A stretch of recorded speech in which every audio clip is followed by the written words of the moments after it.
Almost everyone has visited a zoo or has one nearby, but did you know that it's easy to take great pictures of the animals? We'll show you how. Hi, I'm Wen-Mei Hill from DP Review.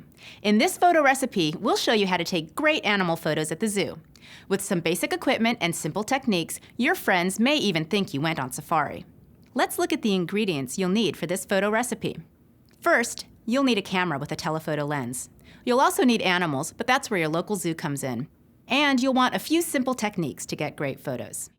You have two options for cameras, either an interchangeable lens camera plus a telephoto lens, or an all-in-one super zoom camera.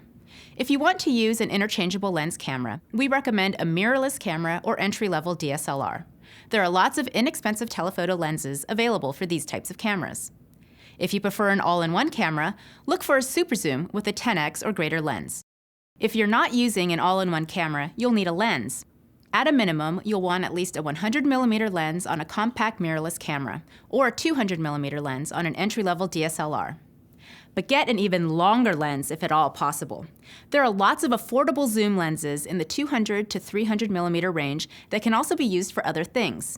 And at the zoo, you'll want to zoom in as close to the animals as you can, so you'll need the longest lens you can get. Okay, let's set up the camera. This will depend a bit on whether the animal you're photographing is still or moving around. For general shooting, try putting your camera in program mode, represented by a P on the dial or menu. This should give you great results most of the time. If you're photographing a fast-moving animal, set your camera to shutter priority mode and select a fast shutter speed, like 1/250th of a second or faster. This will help freeze the action, and your camera will figure out the other settings. In either case, turn on Auto ISO if you have it. This allows the camera to automatically adjust its sensitivity based on how much light is available. Now it's time to start taking photos. Here are some quick tips to get the best photos possible.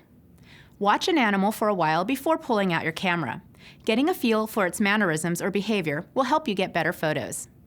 Look for creative shooting locations. You don't have to stand right at the edge of the fence or cage.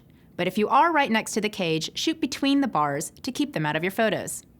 Zoom in to frame your subject tightly. This will bring out details and convey a sense of proximity. And consider going on an overcast day to get nice photos without harsh shadows. Now that you're ready to head to the zoo, let's do a quick review. You'll need a camera with a telephoto lens or an all-in-one super zoom. Set your camera to program mode or shutter priority, depending on what the animal is doing. And be creative about how you choose to photograph. If you follow this recipe, you should be able to get great photos of animals at the zoo. For more photography tips, as well as more information about photography and cameras, visit us online at dpreview.com.